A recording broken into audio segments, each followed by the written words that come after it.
சீரக சம்பா மட்டன் பிரியாணி பண்ணுறது எப்படின்னு பார்க்கலாம். இது தம் பிரியாணின்றதால ஆயில் ஃபஸ்ட்டு ஸ்பைசஸ்லாம் போட்டுக்கணும். ஆயில் நல்லா சூடாகும்போது நம்மளுக்கு தெரியும். அதுக்கப்புறம் ஃபஸ்ட்டு ஆனியன் போடணும்.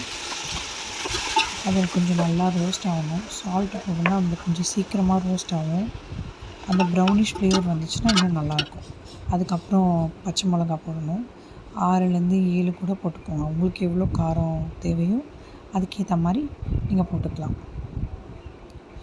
நல்லா குண்டாக நம்மளுக்கு அது சூடானால் தான் அது சீக்கிரமாக ரோஸ்ட் ஆகும். அதனால் நம்ம ஒரு 5 நிமிஷம் வெயிட் பண்ணாலும் ஆயில் நல்லா சூடாகுதான்னு செக் பண்ணிவிட்டு போட்டோம்னா நல்ல ரிசல்ட் கிடைக்கும். புதினா கூட நீங்கள் கொஞ்சம் கொத்தமல்லியும் போட்டுக்கிட்டாலும் அது நல்லாயிருக்கும். புதினா கொஞ்சம் கொத்தமல்லி அது கொஞ்சம் ஃப்ளேவர் நம்மளுக்கு நல்லாவே கொடுக்கும்.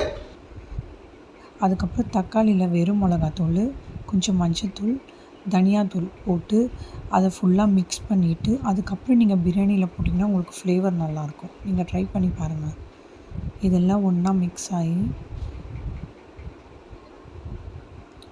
இப்போ பாஸ்மதி ரைஸ் கிடையாது, நம்ம சீரக சம்பா ரைஸ்னால் கொஞ்சம் அது பார்க்குறதுக்கு ஸ்மால் சைஸாக இருக்கும். அதில் மட்டன் பிரியாணி ரொம்பவே நல்லாயிருக்கும் சிக்கன் பிரியாணியை விட கம்பேர் பண்ணேன். ரைஸை ஃபஸ்ட்டு ஊற வச்சிடணும். ஒரு 10 to 15 மினிட்ஸ் ஊற வச்சிங்கன்னா உங்களுக்கு பாயில் ஆகிறதுக்கு கொஞ்சம் ஈஸியாக இருக்கும். ஏன்னா இது குக்கர் கிடையாதுல்ல, பிரியாணி குண்டான செய்யறதுனால அது நல்லாயிருக்கும். நெய் நம்மளுக்கு எவ்வளோ தேவையோ நீங்கள் போட்டுக்கலாம். நான் ஒரு 2 டீஸ்பூன் போட்டிருக்கேன். உங்களுக்கு நீங்கள் நல்லா நெய் சாப்பிட்றவங்க ஃப்ளேவர் இன்னும் வரணும்னா நீங்கள் எவ்வளோ நெய் போடுறீங்களோ நல்லாவும் இருக்கும். மட்டன் ஒரு 2-3 விசில் போட்டுட்டு எடுத்து வச்சிங்கன்னா உங்களுக்கு கொஞ்சம் ஈஸியாக இருக்கும் பாயில் ஆகிறதுக்கு.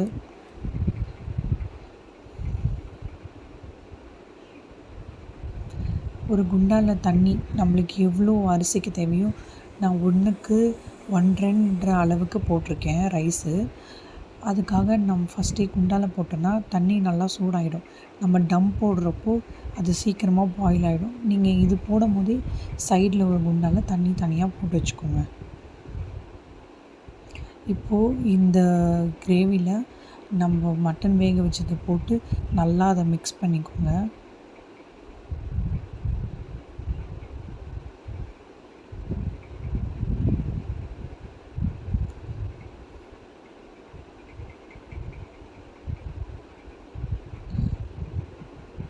அதுக்கப்புறம் தயிர் உங்களுக்கு எவ்வளோ அளவோ நீங்கள் போட்டுக்கலாம். பட் ஆனால் அந்த புளிப்பு ஃப்ளேவர் வந்துச்சுன்னா கொஞ்சம் நல்லாவே இருக்கும்.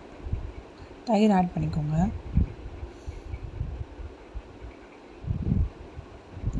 அதுக்கப்புறம் லெமன் கட் பண்ணி எடுத்துக்கோங்க.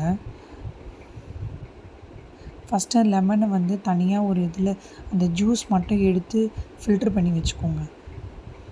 அதிலே போட்டிங்கன்னா கரெக்டாக இருக்கும். இஞ்சி பூண்டு பேஸ்ட்டு அதையும் போடணும்.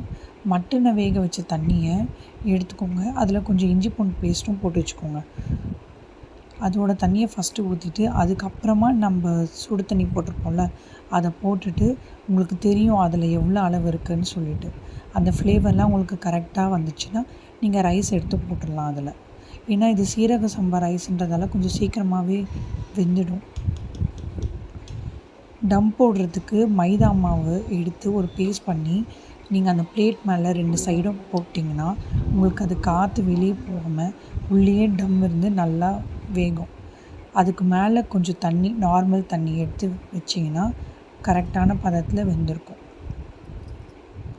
பாருங்கள், பார்க்குறதுக்கே நல்லா கலர்ஃபுல்லாக இருக்குது. டேஸ்ட் பண்ணதும் நல்லா இருந்தது. நீங்களும் இதே மாதிரி ட்ரை பண்ணி பாருங்கள், நல்லாயிருக்கும். இதுக்கு மேலே சின்ன பசங்கள்லாம் கொஞ்சம் நெய் ஃப்ளேவர் ஆசைப்பட்றாங்கன்னா நீங்கள் இதுக்கு மேலேயே கூட நெய் போட்டுக்கலாம்.